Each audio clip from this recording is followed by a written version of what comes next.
pas dokternya tuh bilang kumpulin anak-anak gitu ya. Aduh, dengar kalimat la ilaha illallah tuh, itu ingat waktu terima kasih sudah jadi papa yang baik buat anak-anak, papa the best buat anak-anak. Pernah kita punya kenangan manis 18 tahun.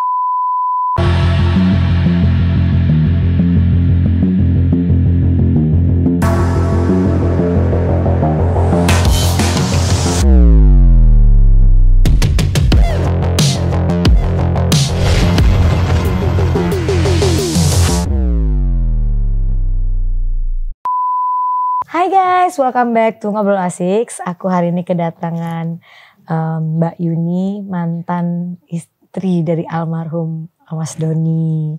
Apa kabar? Baik. Bingung ya kalau ditanya kayak gitu? Baik, tapi memang sedang tidak baik-baik saja dan berusaha mencoba baik. Wah. Gitu ya.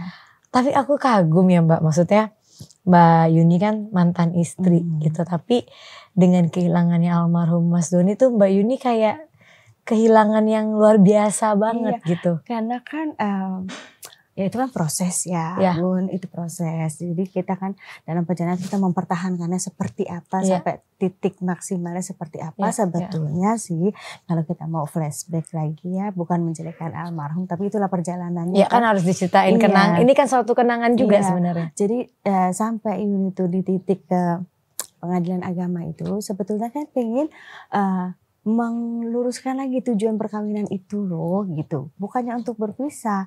Yuk kan nanti ada mediasi, ada apa gitu ya. Jadi ayo loh tujuan kita tuh sebetulnya perkawinan gini. Kita lupakan semua yang itu. Tapi kan nahkoda itu harus satu ya. Tujuannya mau kemana? Mau ke depan itu. Tapi gak bisa satu mau ke sana, satu mau ke sana. Jadi kan opsi itu udah Yuni tawarkan. Tapi dia tetap tidak mau ya. Saat itu ya. Saat itu ya. Jadi itu sudah sampai di titik itu ya, walau alam itu percaya nggak percaya di situ sudah di titik Yuni ikhlas mengalah. Karena kan kita kan seperti kalau anak kita nih kan kita sayang banget ya sama anak kita ya. Pokoknya apapun kalau misalnya dia mau minta beliin mainan atau apapun ya, gurung-gurung nangis-nangis pasti akan kita usahain. Nah seperti itulah. Jadi sebetulnya aku sampai tujuan ke sana tuh pingin Mas Doni itu bahagia. Kan kayaknya sedih ya Bu, kita lihat orang yang kita cintai itu, yang kita sayangin itu sepertinya kok gak bahagia sama kita. Dan Yuni tuh kayaknya tersiksa gitu. Maksudnya kasihan kalau dia gak nyaman. Jadi ya sudah lebih baik Yuni ngalah. Jadi kita ambil porsi masing-masing. Aku dengan anak-anak gitu ya. Yuni dengan pilihannya gitu. Saat itu tuh Bu, aku udah sampai di situ.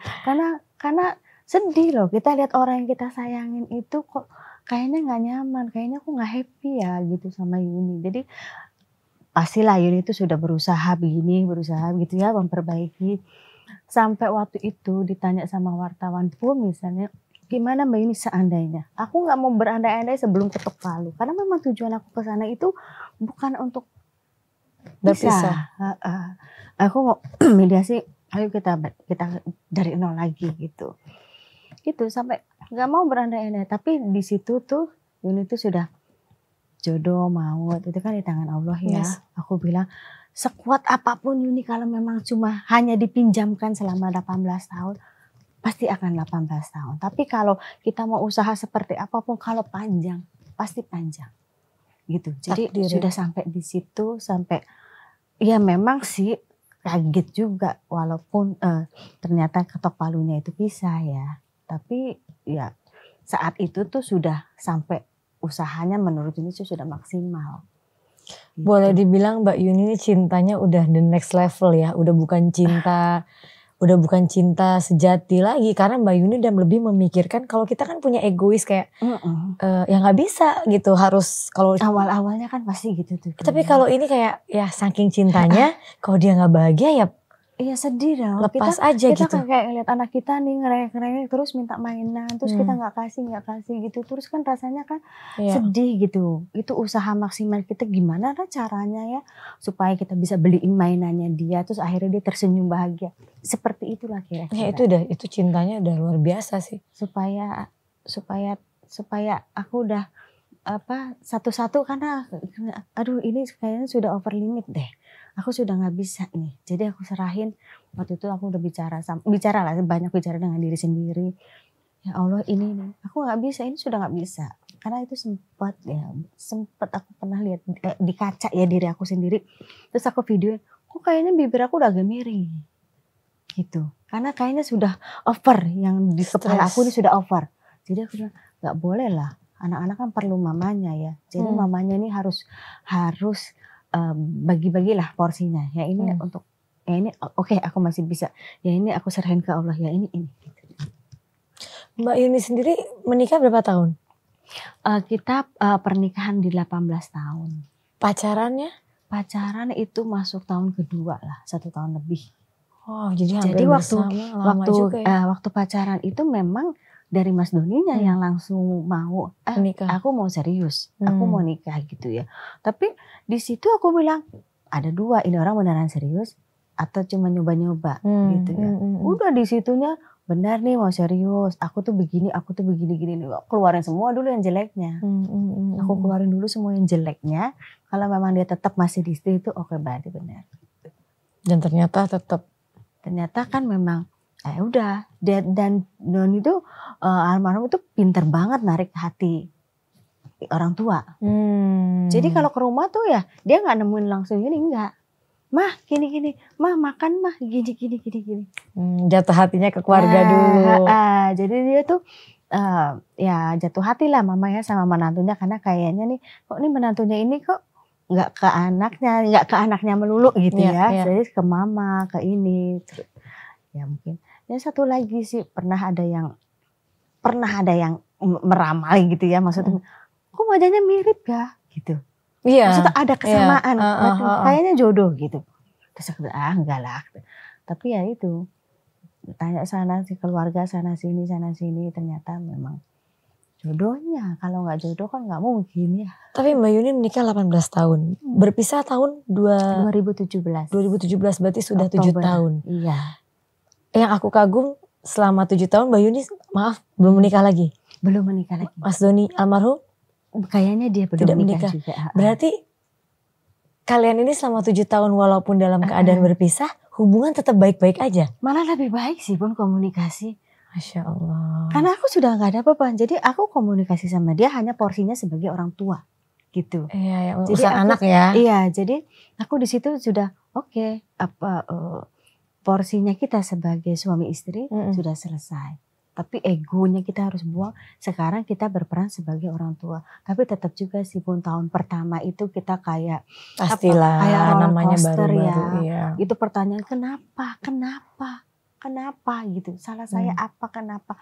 Tapi sampai ini nggak benar, karena kalau akunya sedih terus, anak-anak jauh lebih sedih. Aku liatin mukanya mereka tuh nggak nyaman gitu. Jadi nggak beres nih, kayaknya Yuni yang harus rilis. Yuni harus rilis marah, rilis nggak boleh ada dendam gitu ya. Sempat sih gini ya, sempat diskusi dengan siapa, sampai juga ketemu ustazah ya, gimana apa yang harus dibaca gitulah ya. Supaya jangan sampai jalan-jalan. Memang saat itu tuh banyak juga sih. Sama banyaknya sama yang ngajak kebaikan sama yang ngajak keburukan. Udah lu kita nongkrong sana yuk. Kita nongkrong siapa tahu ketemu. Kan anak-anak lihatnya Yuni gitu ya. Kalau mamanya nggak bener nanti dia tambah ini. Jadi ya sudah lebih memilih dekat ke teman-teman yang vibes-nya bagus lah gitu ya, membawa pengaruh bagus. Banyak itu. Udah yuk, lu sama gue yuk kita nongkrong yuk sini gitu. Banyak ini loh nanti gini. Cuma nggak beres. Apa yang membuat Mbak Yuni menutup hati, nggak mau membuka hati untuk orang lain? Apa karena memang itu merasa almarhum adalah cinta sejatinya, kayak akan dibandingin terus kayak nggak ada yang seperti beliau kayaknya gitu? Kayaknya sih begitu ya, kayaknya memang sih ada yang beberapa berusaha ya. Cuma ternyata banyak yang jauh lebih gak bagus dibanding dia.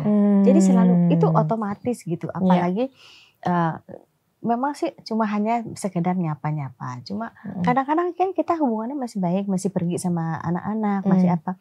Ya ini sih nothing tulus. Aku posting di sosmed segala macam gitu. Cuma mereka bilang janganlah nanti nggak ada yang berani loh. Kalau Mm-mm. lu masih ketemu-ketemu gitu ya sama almarhum terus foto-foto, gak ada yang berani nanti deketin. Kalau cuma lihat foto aja mentalnya nggak siap, Mm-mm. yang gimana mau ketemu anak yang 3, ya kan? Ya cuma dia cuma lihat foto-foto di sosmed, komen-komen, terus kok kamu begini, sudah mulai ngatur-ngatur, nggak boleh ketemu ya, nggak boleh ketemu, kalau mau ketemu di luar rumah. Ih, terus aku bilang, ih siapa kamu gitu? Ini papanya anak-anak, kalau kamu tidak kuat mental, saya akan seumur hidup berhubungan dengan Doni untuk masalah anak-anak. Kalau mentalnya nggak kuat, jangan. Wasting my time, udah aku bilang, habisin waktu aku aja. Jadi lebih baik aku konsentrasi ke kerjaan, ke anak-anak gitu. Ya sambil let it flow aja. Kalau ada yang mau, mereka dites dulu lah mentalnya, pasti kan filternya 3 Bun. Tapi salah satunya memang apa anak-anak yang kayak emang nggak mau, jangan punya anak-anak nggak mau. Nomor 2 yang paling polisinya tuh yang paling galak. Kenapa mereka sampai nggak pengen mamanya untuk anak-anak tinggal sama Mbak Yuni atau almarhum? Sama tiga-tiganya sama mamanya. Pantes. Itu tidak ada kita perebutan anak-anak. Aku tuh nggak mau membatasi aksesnya. Anytime mau ketemu kapan, anytime gitu. Jadi yang nomor 2 itu kan kadang kalau Yuni ini ngobrol dengan teman-teman kan sudah pasti tuh ketawa-ketawa segala macam. Kalau tiba-tiba ada yang nelpon, terus pindah tuh ya ke pojokan, apa gitu ya. Terus sudah ada, matanya udah nggak enak dilihat, mukanya udah nggak enak dilihat, ulak-balik. Terus pura-pura duduk dengerin dia. Terus aku kan sempat tanya, jadi dia ada berteman dengan tetangga. Terus aku suruh tanya mamanya, kenapa sih mama kamu boleh nggak punya teman lagi? Langsung dijawab dengan tegas, gak boleh. Kenapa gak boleh? Gak boleh, pokoknya. Emang mama ngapain sih cari lagi? Kan ada kita. Ada aku, ada ini 3. Masih kurang untuk melindungi mama. Sweet gimana? Jadi mereka bertiga ini jadi overprotective sama mamanya ya? Terutama yang nomor 2 itu. Wah galak banget ya, pokoknya itu polisinya. Tapi seneng dong anaknya, maksudnya jagain gitu loh. Iya sih, itu ya jagain, memang tugasnya dia melindungi ya. Cuma memang mungkin aja belum ada yang serak di hatinya mereka. Itu PR berat emang. Tapi anak-anak yang begitu terkadang mereka ngerasa ya aku figur mamaku ada, papaku juga ada. Iya, mereka nggak merasa kayak nggak kehilangan. Nah itu inilah perceraian yang bagus ya Mbak. Boleh dibilang banyak banget orang yang bercerai mengorbankan anak karena keegoisannya. Bukan perceraian yang bagus, kalau bisa jangan. Iya. Tapi kan maksudnya kalaupun memang ternyata mentok harus bercerai, carilah yang baik-baik aja, pikirin anak-anak. Iya, mau sampai kapan kita kalau Yuni sih paling nggak mau melihara dendam, melihara marah. Mau apapun ya, misalnya kita mau sampai marahnya kayak apa, waktu kan nggak bisa kembali. Dan marah itu nggak bagus, emosi itu nggak bagus untuk kesehatan ya. Kepala pusing, kita jadi marah-marah, suasana di rumah tuh jadi nggak nyaman karena sedikit-sedikit, walaupun ada sih kadang-kadang sedikit-sedikit ngomel ya. Cuma sebisa mungkin gitu, sebisa mungkin ya. Tapi alhamdulillah sih memang 1 tahun pertama itu aja yang up and down, yang masih. Tapi anak-anak ada nggak Mbak kayak mama papa balikan dong gitu? Ada nggak? Secara dia omong sih enggak, tapi secara itu ya pengennya pergi tuh kalau nggak ada mama nggak mau. Aku bilang, jadi udah sana pergi sama papa aja, sama anak-anak. Anak-anak udah besar-besar kan, nggak mau, harus sama mama, harus sama mama gitu. Ya sudah. Nah Mbak Yuni, mungkin kita balik ke almarhum ya. Almarhum ini kan olahragawan gitu, kelihatan juga bugar gitu. Mbak Yuni jujur kaget nggak dengar berita ini? Atau memang almarhum tuh sudah sakit dari tahun berapa gitu? Jadi sudah pasang ring itu dari 2015. 2015 semenjak sama Mbak Yuni udah pasang ring? Sudah pasang ring. Sudah pasang ring karena kan memang genetik dari papinya koroner. Sudah pasang ring gitu loh. Sudah pasang ring. Seharusnya pasang 4 tapi baru pasang 2. Nah itu kan dengan almarhum tuh sering kerja di luar kota apa segala macam, kan nggak bisa terkontrol makannya. Doni itu paling susah ngontrol makanan. Betul. Apalagi kalau udah ke tempat daerah situ tuh banyak jajanan apa tuh yang itu tuh sudah nggak bisa terkontrol. Ditambah lagi sudah jauh gitu ya, sudah ini. Nah tapi memang sih beberapa tahun gitu sudah sering ngos-ngosan, terus mukanya udah suka bengkak gitu kan dengan cairan. Akhir tahun sama awal tahun lah, itu sudah pure pulang ke rumah. Ke rumah Ke rumah Yuni sama anak-anak. akhir tahun kemarin? Iya. 2023? Ya 2024 ini. Oh 2020 awal tahun. Akhir tahun 2023 ya, awal 2024 ini. Jadi kan dia tuh sudah mulai sering sesak, sering batuk-batuk karena paru-parunya kerendam air gitu. Terus sama adik-adiknya sih, Kak ngapain sih lu di sana gitu, di rumah mami aja. Kebetulan maminya juga baru September kemarin meninggal.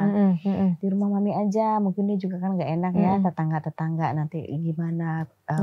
Padahal sih tetangga juga gak ada yang apa nyinyir atau apa gitu sih, gak ada. Ya, iya nanti gua tinggal di sana, tapi kan sekarang gua lagi kurang sehat, gua maunya di tengah anak-anak. Jadi memang obatnya dia tuh memang betul-betul anak-anak gitu. Jadi salah banget ya yang perempuan di sana itu berusaha memisahkan. Mungkin dia goalnya sudah dapat ya, memisahkan Yuni gitu. Tapi dia nggak akan pernah bisa itu memisahkan dengan anak-anaknya. Memisahkan. Itu udah sayang banget. Berarti kalau sama yang mungkin sama perempuan yang itu udah berpisah berarti? Setahu Yuni sih belakangan sudah berpisah. Tahun lalu sih dia sempat kirim DM minta maaf ke Mbak Yuni. Cuma kenapa sih harus minta maaf, orang aku juga udah lupa gitu. Mungkin dia juga nggak tenang atau mungkin dia lihat goalnya ternyata nggak bisa gitu, nggak mencapai goalnya. Jadi akhirnya dia minta maaf. Ya sudahlah. Aku nggak mau menyimpan dendam, aku nggak mau balik marah dia, nggak mau apa. Sayang diri sendiri maksudnya gitu. Untuk apa kita mulut kita ini ya kita marah-marahin dia. Toh memang tugasnya dia begitu, dia akan mencari lagi korban baru kali. Gitu ya. Tapi maksudnya Mbak Yuni, apa yang membuat Mbak Yuni siap saat itu menerima almarhum untuk ya udah deh sini aku yang ngurus. Kan berarti Mbak Yuni sama anak-anak yang ngurusin di rumah kan beberapa bulan terakhir sebelum beliau meninggal. Itu pun karena memang teman-teman bilang juga itu sebetulnya cinta sejati gitu. Itu sebetulnya nggak akan bisa pisah gitu. Tapi ya ada ketulusan, kerelaan, berusaha keikhlasan. Karena gini, tugas Yuni harus selesai gitu. Tugas Yuni merawat papanya anak-anak itu harus selesai, harus sampai selesai gitu. Itu aja sih. Jadi nggak mau yang nanti gini. Enggak, aku nggak mau berharap yang macam-macam. Pokoknya tugas saya sekarang begini. Aku harus selesaiin tugas saya sampai selesai. Dah, gitu. Jadi ya alhamdulillahnya semenjak masuk lagi, sebetulnya kan dia dirawat di rumah sakit di Salemba itu 5 hari. Sebetulnya kondisinya sudah boleh rawat jalan. Kita sudah ini terus di rumah terus ngedrop lagi. Sabtu masuk lagi. Langsung masuk ICU kan. Cuma Yuni aja yang nganterin sendiri dari masuk UGD sama itu ya. Nggak ninggalin setiap malam aku tidur di sana, aku tungguin gitu. Aku nggak ninggalin dia. Terakhirnya pas dokternya tuh bilang kumpulin anak-anak gitu ya. Aduh, inilah itu kondisi masih sadar? Karena kan memang ditidurkan. Oh, kenapa tuh Mbak? Jadi dia waktu masuk UGD itu memang kondisinya jantungnya sudah bengkak. Katup jantungnya 3 sudah bocor. Gitu. Jadi sudah parah lah. Jadi terus fungsi ginjalnya itu jadi nggak bagus. Cairannya berbalik ke paru-paru. Makanya paru-parunya terendam air, dia jadi sesak nafas gitu. Jadi aku udah nggak kuat gitu, dia bilang nggak kuat. Nggak boleh, kamu nggak boleh bilang nggak kuat, itu sugesti. Ngomong yang lain aku suruh istighfar segala macam gitu. Tapi memang menurut dokter itu harus ditidurkan supaya kerja jantung itu nggak tambah berat gitu. Jadi pada saat meninggal, pada saat ditidurkan? Ditidurkan. Oke. Tapi fungsi pendengarannya fungsi pendengarannya sama fungsi dia merasakan nyeri bisa. Karena memang ditidurkan. Berapa hari Mbak ditidurkannya? Sabtu pagi sampai meninggalnya Selasa Selasa 4 sore. hari ya 4 lumayan ya. hari.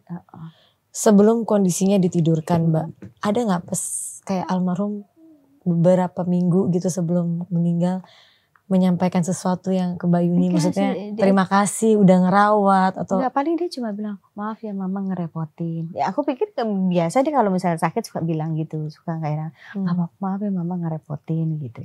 Udah enggak. Tapi enggak ada yang khusus dia apa gitu kayak pesan-pesan terakhir itu enggak. Cuma dia bilang waktu itu di kamar tuh cuma berdua, cuma dia bilang penyakit aku ini sudah enggak bisa sembuh. Gitu. Hanya menunggu waktu.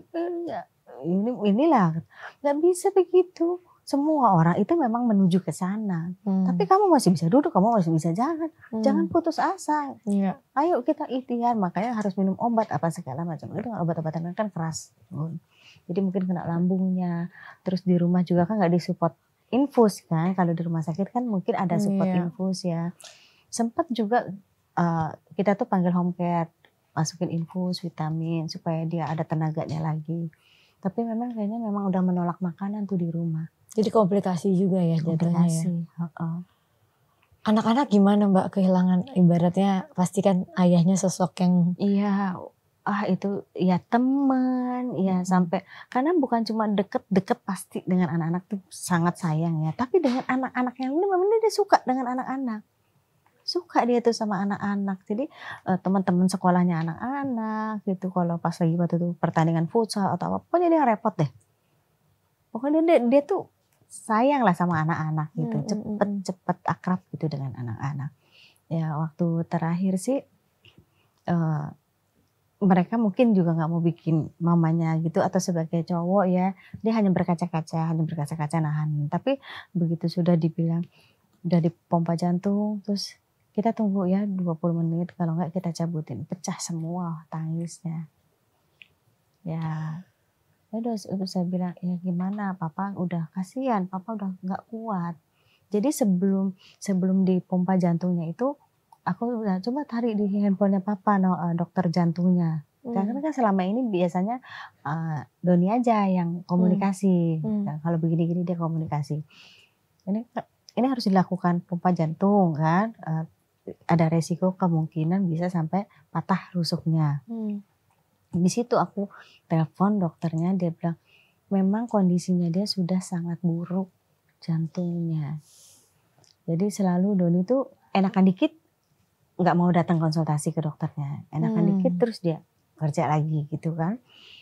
Di situ aku dengar dia segitu parahnya jantungnya. Jadi aku di situ aku udah nggak mau ngoyo. Tadinya aku bilang bisa yuk bisa, masih ngarepin mujizat gitu ya, bisa yuk bisa. Ya tapi ya terakhirnya sih alhamdulillah sih aku pegangin tangannya ya, aku bisikin ya sebisa-bisanya lah Bun. Jadi kalau kadang ya kalau lagi tahlilan itu dengar kalimat la ilaha illallah tuh, itu ingat waktu sayang, maaf ya sayang. Jadi ingat waktu nuntun dia gitu. Kalau tahlilan kan baca la ilaha illallah sebisa-bisanya. Jadi karena memang hanya anak-anak dan ini di situ di kamar itu. Jadi yang lainnya belum pada datang. Jadi aku bilang ayo bisa yuk kakak bisikin papa dengar kok. Jadi satu-satu aku anak-anak suruh bisikin gitu. Aku pegangin tangannya ya. Ya tapi sebelum ke anak-anak juga nggak ada pesan apa-apa Mbak? Nggak tahu ya kalau Fajri, karena anakku yang nomor 1 ini selama sakit kan bobonya sama anakku yang nomor 1 gitu. Dia banyak ngobrol gitu. Sama anak nomor 2 waktu itu ada acara, Bunda ngomong begitu aku jadi inget ya. Waktu acara sama Raffi ya, sama Raffi kalau nggak salah. Dia di ruang ganti kostum itu ngobrol ya, mentok gitu ya. Mereka ngobrol berdua itu. Almarhum tuh ngomong sama Gogo, papa pengen rujuk sama mama. Anak yang pertama? Yang nomor 2. Yang nomor 2? Karena yang nomor 2 ini kan persis Doni, dia tuh pengen ngikutin kayak papanya. Terus yang sama jahilnya nggak bisa diemnya, yang seneng tampil, itu anak nomor 2. Makanya kalau kemana-mana dia suka ikut. Dia bilang gitu waktu di ruang itu. Terus saya bilang, karena kan jelas banget Yuni itu sampai ke tahap pengadilan agama itu bukan mau pisah, Ya. mau meluruskan kembali nih ya tujuan perkawinan itu Ya. gini. Jadi kan dari ini tuh jelas. Kalau nggak ada omongan pembuka omongan dari dia kan, aku nggak berani gitu ya. Terus juga waktu di makam juga ada ketemu yang kerjaan dia yang sudah kerja sama 17 tahun, dia berada sampai nangis, kayak nggak pernah ada masalah. Terus cuma yang perempuan itu nangis, kenapa kok nangisnya sampai basah banget gitu ya? Iya kenapa, maafin Mas Doni ya. Terus dia bilang, Mbak Yuni 2 tahun terakhir Mas Doni itu bilang sama saya mau rujuk. Gitu. Masya Allah. Makanya aku tuh yang sekarang jadi meleleh lagi. Tadinya tuh sudah lah gitu ya. Udah kuat ya. Sudah kuat. Terus jadi ada lagi yang tetangga tetangga waktu almarhum masih kecil kan depan rumah tuh ngobrol gitu. Maminya sih pengennya dan itu balik lagi sama Yuni. Karena sepertinya sih memang kelihatannya tuh ketenangannya itu ya di antara kita. Ketenangannya dia juga penyesalan ya. Pengennya makanya detik-detik terakhir pun pengennya balik ke rumah. Iya, dia bukan ke rumah orang tua kan. Dia maunya pokoknya di tengah anak-anak. Ya itu. Tapi kata adiknya sih, kakak senyum gitu. Waktu meninggalnya senyum. Ya mungkin sudah tenang ya. Karena terakhir itu dilepas sama anak-anak sama Yuni. Mbak, kesibukan almarhum tuh terakhir-terakhir apa?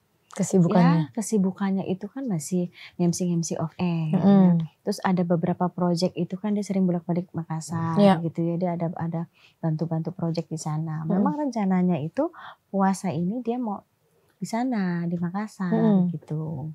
Kan dia deket ya dengan wali kota Makassar. Itu mereka tuh ternyata bersahabat dari umur 16 tahun.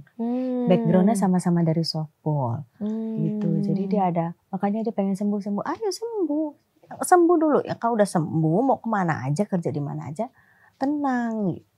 Dia pokoknya dia pengen sembuh ya nanti puasa ke sana, nanti lebaran mungkin kita ke Makassar yuk gitu. Almarhum meninggal umur berapa, Mbak? 55 tahun 9 bulan. Karena Juni. Sama kayak aku, bintangnya Gemini. Sama-sama Juni. Jadi Mas Doni itu Juni awal, aku Juni pertengahan. Jadi makanya kadang-kadang sama-sama Gemini, jadi aku bisa kira-kira lah karakternya nggak beda jauh. Nggak tahu ya, katanya karakternya kalau Gemini itu katanya kan suka ganti-ganti pasangan. Playboy. Tapi ya sebetulnya kalau dia sudah dapat cinta itunya, dia akan setia gitu. Tapi ya nggak tahu lah itu. Tapi ya yang Yuni rasa, karena memang sekarang malah komunikasi jauh lebih baik, memang malah lebih pas berpisah ya. Iya. Tapi ternyata Mbak Yuni juga nggak tahu bahwa ternyata almarhum pengen balik kan. Iya. Itu yang kenapa nggak ada yang nggak diucapkan gitu. Kalau diucapkan kan setidaknya kita bisa melakukan tindakan apa. Atau mungkin secara kalau kita merawat orang sakit kan, kalau bukan muhrimnya kan paling ini cuma bisa elus-elus aja gitu kan. Itu rasanya kalau memang tahu itu hari terakhir, rasanya tuh pengen peluk gitu ya. Pengen peluk dia, pengen minta maaf, pengen apa. Mau peluk udah bukan suami gitu kan. Iya, mau peluk tapi gimana. Jadi mungkin kita merawatnya mungkin jauh lebih ini kan. Cuma ya ini almarhum belum sempat ngobrol banyak ya tentang, maksudnya ke Mbak Yuni sendiri. Tapi kalau ngeluh tentang sakitnya sering ya? Sering. Jadi ya? Kalau sakit memang sering itu pulang ke rumah. Jadi memang gak pernah ninggalin, Bun. Dia tuh gak pernah ninggalin dari begitu kita pisah itu gak pernah ninggalin. Selalu pulang ke rumah. Dari pisah awal itu pulang ke rumah. Jadi pulang ke rumah. Jadi kan Yuni pulang kerja, dia pulang gitu. Jadi Yuni kerja, dia di rumah gitu. Jadi memang dia nggak pernah ini, dan memang nggak pernah Yuni batasi. Pokoknya tanpa batas, karena kan itu haknya mereka. Kita nggak boleh ngalangin. Mbak Yuni, apa sih yang Mbak Yuni paling kenang nih dari sosok almarhum yang kayaknya, aduh kalau setiap ingat ini langsung sedih gitu? Apa yang paling dikenang? Yuni perempuan lah diantara ya jagoan-jagoan ini. Badannya pun paling kecil ya. Jadi dia tuh pokoknya selalu apa tuh, mama dulu. Sebetulnya Ya dia juga emang cinta juga ya. dia tuh sebenarnya so sweet gitu ya, so sweet itu orang. Kenangan terakhir pun waktu Noni itu juga rasanya kayaknya udah mulai sakit itu kakinya tuh sudah mulai bengkak. Cuma dia bilang asam urat. Cuma aku bilang kayaknya nggak wajar nih bengkaknya nih. Soalnya aku pencet-pencet tuh kayak banyak Air. cairan. Tapi waktu itu lagi bener udah nggak enak badan lah. Takutnya kan lagi musim DBD ya. Terus aku bilang dia tuh jalannya udah sakit. Ayo aku anterin gitu. Enggak, aku nggak mau dianterin karena Senin pagi aku nggak mau dianterin pakai mobil macet. Ya, anterin pakai motor, udah nafasnya juga udah mulai sesak-sesak gitu, anterin naik motor. Untungnya rumah sakitnya nggak jauh dari rumah gitu. Padahal dia itu tuh jalannya udah sakit, jadi ini udah tiduran aja gitu. Kebetulan lagi banyak pasien, bednya semuanya penuh, jadi dicariin kursi roda gitu, cari sini di sini, terus ini kesana kesini ketemu dokter, terus ini nih. Terus dia dorongin gitu ya, beliin teh manis apa segala. Kamu mau makan apa? Padahal dia itulah kenangan terakhir. Sama-sama sakit, kita sama-sama yang satu dorong, giliran terakhir Yuni nemenin dia, sebelumnya ini dia gitu sih. Ya, dia ngasih almarhum ngasih kenangan terakhir lah buat Mbak Yuni sama anak-anak ya. Sampai dia tuh udah jalan susah. Mau makan apa? Mau dibeliin apa? Ini gitu. Kenangan terakhir. Pada saat almarhum udah nggak ada nih Mbak, sampai besok kan mau 7 hari gitu ya. Ada kejadian-kejadian yang Mbak Yuni kayak, aduh ternyata begini, ternyata begitu, ada nggak? Jadi yang ngedapetin sih orang-orang ya. Karena Yuni tuh pingin tuh ngedapetin. Kalau pas lagi atau itu, dimimpiin misalnya. Waktu itu aku pernah sama bapak ya almarhum. Waktu pas kita lagi pada tahlilan itu 7 hari atau apa, tanpa sengaja sepersekian detik aku ngeliat almarhum bapak di antara yang tahlilan gitu. Itu mungkin entah apa ya, entah katanya kan dalam 40 hari orang masih di situ. Terus pas aku balik lagi gitu udah nggak ada. Aku pingin banget tuh, jadi waktu pas tahlilan tuh aku ngelihat gitu, berharap tiba-tiba dia ada di situ gitu. Hanya sebentar aja ngelihat gitu. Itu enggak. Jadi yang dikasih tanda tuh temen softballnya. Jadi pas dia hari Jumat siang itu habis kerja, kebetulan dia kerjanya pas di hari Jumat, dia pakai baju koko kan, maskeran sholat Jumat, koko putih. Tanpa sengaja ketemu teman-teman teman softballnya gitu. Terus dia bilang, "Don, gila lu ya, kok makin tua lu makin ganteng sih?" gitu. Waktu jenguk di ICU dia bilang, "Benar itu gua lihat tuh ya, Don itu bersih gitu, mukanya tuh kok kayak langsung Yuni tepis. Mungkin pengaruh baju kokonya kali yang putih gitu kan." Enggak, tapi kayak bersih gitu mukanya. Mak aku bilang, "Don lu makin tua makin ganteng sih," gitu. Terus ada lagi yang cerita-cerita yang dimimpiin. Justru kita tuh belum dimimpiin. Wow. Tapi yang paling ngangenin itu memang, aduh, dia tuh punya nama panggilan khusus buat anak-anak. Jadi hanya dia tuh yang manggil. Terus si Fajrin itu yang besar, karena waktu pas hamilnya tuh Idul Fitri. Jadi kalau laki-laki panggilnya Idul, kalau perempuan panggilnya Fitri. Jadi ini Idul, Dul, hanya dia yang panggil Dul. Jadi terus yang bungsu panggilannya Deboy, hanya dia emang itu. Dan itu dia tuh kalau nggak ada lagi panggilan itu deh. Iya, nggak ada lagi. Terus kalau misalnya dia dari rumah nih, dari teras nih, depan kita kan lapangan gitu ya, agak luang. Itu teriak tuh, ini terus sampai bilang, mungkin biasa di lapangan kan kayak gitu ya. Kita kasih berita di lapangan sobat tuh kayak gitu juga. Jangan berisik, tetangga gak enak. Tapi memang dia itu jahilnya. Karena yang nomor 3 juga dekat. Nomor 3 dekat.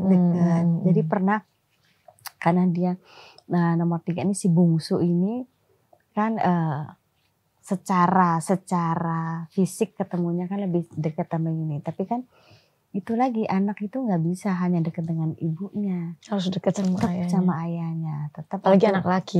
Iya, karena pokoknya jangan sampai dia kehilangan figur. Waktu dia pernah dia diem, karena kan saya bilang ke anak-anak harus siap mental, karena papa kalian beda, papa kalian dikenal orang, jadi beritanya sampai keluar gitu. Jadi mereka mungkin kan merasa malu, mereka merasa nggak nyaman kan. Sempet down anak-anak. Sempet down waktu berita-berita rame-rame itu dia sempet down. Waktu berpisah ya. Iya, cuma dia. Jadi aku lagi nonton TV misalnya ada berita seperti itu ya, berita-berita tentang itu. Langsung aja remote-nya diambil, ganti atau dimatiin. Trauma ya mereka. Dia nggak mau gitu lihat berita-berita kayak gitu. Ya tapi ya tetap ini ya nggak boleh begitu, biar bagaimana tetap harus doain, ini kan papanya, doain biar sehat, biar cari rezekinya, ini itu urusan mama gitu. Padahal sih ya di belakangnya itu ya meleleh kalau bisa bantal itu diperes tuh ya, apakah anduk kecil diperes, tapi nggak kan, pernah nangis depan anak ya. Sempet juga akhirnya karena kan mungkin udah nggak kuat pecah pecah ya, tapi nggak sering-sering gitu karena kan kasihan bebannya. Tapi ya itu dia, aku coba releasing diri sendiri dulu sebelum ke anak-anak. Tapi boleh aku bilang sih ini kayak kisahnya tuh benar-benar kayak cinta sejati ini. Benar kayak 2017 berpisah, berarti ada waktu 7 tahun yang 1 tahun mungkin gonjang-ganjing, setelah itu tetap bersama terus sampai maut yang memisahkan gitu. Walaupun kondisinya seperti ini gitu. Terakhir Mbak Yuni, apa sih yang sebenarnya ingin Mbak Yuni sampaikan ke almarhum yang memang belum sempet diutarakan gitu? Sebenarnya apa pesan-pesan, dan bukan pesan tapi kayak apa yang ingin Mbak Yuni sampaikan ke almarhum yang kayak, duh aku kok kemarin gak nyampein ini ya, sampai akhirnya beliau udah gak ada gitu. Ya mungkin Papa lihat ya dari alam yang sudah gak bisa ini lihat lagi, tapi yang belum disampaikan, terima kasih sudah jadi papa yang baik buat anak-anak, papa the best buat anak-anak. Pernah kita punya kenangan manis 18 tahun dan selebihnya juga tetap kenangan manis. Memang setiap manusia nggak ada yang sempurna, kamu punya kekurangan, tapi ternyata kebaikannya, kelebihannya itu jauh lebih banyak, Bu. Ternyata Masya Allah. setelah berpisah pun ya. Jadi ternyata ada momen-momen kecil, momen-momen yang kita tadinya nggak realize kalau itu tuh buat kenangan. Ternyata sekarang kangenin. Jadi dia tuh paling sering kan, kayak kemarin juga sakit ya. Dia itu paling sering telepon ke rumah. Sampai maminya tuh pernah marah ya. Doni teh tadi 5 menit yang lalu sudah nelpon si Yuni, sudah nelpon anak-anak. Nelpon lagi, pertanyaannya pun sama, udah makan belum, udah ini nih. Jadi dia yang paling sering nelpon ke rumah dibanding kita yang nelponin dia. Karena kan kita pikir takutnya dia repot atau apa kalau lagi kerja ya. Kalau dia lagi di luar tuh telepon, lagi apa? Anak-anak mana? Itu sih belakang-belakang itu kan dia di rumah sakit yang di sana Mbak itu memang kan jauh dari rumahnya, dari Bekasi. Dia bilang nggak usah ditunggu. Yang penting papa ada di kamar. Tapi ya vikolan gitu, vikolan ke anak-anak. Pas hari pertama itu kan antara masih ini iya nggak sih, ini apa nggak sih, mimpi atau apa nggak sih. Cuma refleks tuh, gue lagi terima vikol dari temennya. Kita kan kalau terima suara di vikol itu kan hampir mirip ya. Kalau itu. Terus refleks tuh gini, Kak gimana papa? Gitu. Karena kan dia di rumah sakit sendiri, kita di rumah kan. Dia suka Viko tuh, papa gimana keadaannya hari ini, gini. Terus aku refleks, papa Kak, bukan teman ada. Astagfirullah. Terus mama harus nelpon kemana sekarang kalau mau nelpon papa? Telepon aja ke adek, ntar ada yang angkat. Kan handphonenya dia yang pegang. Sekarang ya. Tapi memang teman-teman juga bilang waktu kita masih sama-sama ya. Ya nggak sama-sama pun memang mungkin gayanya Yuni seperti itu ya. Angkat telepon, ya, oh ya. Terus teman-teman nanya kan, siapa telepon? Doni. Gak mungkin lo ngomong sama Doni kayak begitu kayak orang pacaran. Nah emang kayak ngomonginnya saya tuh seperti itu gitu sama Doni. Karena memang Yuni tuh pengen menciptakan kita tuh gimana ya supaya nggak bosen ya. Kita pokoknya tiap pacaran gitu. Kita kayak pacaran. Kita angkat telepon tuh sampai dia bilang, bohong. Coba gue lihat. Ini dia namanya Doni. Emang begitu loh kalau terima telepon. Ya gimana mau kawin lagi nih makanya mental. Iya. Kadang-kadang kan ada yang Nggak kadang-kadang mungkin ada ya yang- udah ya itu ada cinta atau- sejati udah. Ya aku pokoknya yang penting aku tugas aku sampai selesai. Nanti setelahnya kalau memang masih ada jodoh, Iya. ya kita. Tapi kalau enggak, ya kita ini mah nggak mau. Terserah Ya kan kembali kita aja. nggak pernah tahu jalannya Allah. Iya, gitu aja sih Bun. Mbak Yuni terima kasih Sebenarnya. buat sharingnya. Aduh aku tuh banyak dari tadi kayak bengong sendiri kalau dengar ceritanya tuh kayak wah luar biasa juga loh. Maksudnya Iya. kagum loh dengan orang yang berpisah tapi masih bisa kayak gini tuh nggak semuanya Ya, lah. egonya. Dan apalagi mengantarkan almarhum sampai Iya. detik-detik Iya. terakhir ya. Aku tuh nggak pernah dia mau berangkat pergi atau apa gitu. Nggak pernah Yuni. Ya udah dari rumah gitu. Ya udah berangkat banget. Nggak, pasti tuh selalu tuh nganter sampai depan ya. Cipiki dia itu tuh. Memang kalau misalnya lagi misalnya di kamar, sebentar. Karena itu Yuni tuh takutnya kan waktu itu siapa ya ada artis yang perginya sehat pulangnya sudah tinggal nama gitu ya, kita kan nggak tahu waktu ya, jadi sebisa mungkin pokoknya ngelepas tuh sampai nggak cuma ya udah ya dari dalam oke berangkat aja gitu, enggak gitu, jadi gitu deh Bun. Aduh, sekali lagi turut berduka cita buat anak-anak juga sama keluarga besar. Semoga almarhum diterima di sisi Allah dan keluarga diberi kesabaran, ketabahan. Kadang-kadang masih pastilah, gitu ya, masih berusaha ikhlas gitu ya, berusaha. Ya masih berusaha lah Bun, baru besok mau 7 hari dan masih kayaknya berharap sih dia lagi keluar kota terus pulang gitu. Iya. Gitu ya. Tapi kan one day setelah sudah rumah sepi ya, baru berasa ya. Terasa ya. Mbak Yuni makasih banyak ya. Terima kasih. Sehat-sehat selalu. Terima kasih. Oke guys, seru banget ngobrolnya hari ini dan ya mudah-mudahan banyak mendapat ilmu yang bermanfaat dari konten kita hari ini. Thank you for watching. Jangan lupa like, comment, and subscribe. Bye.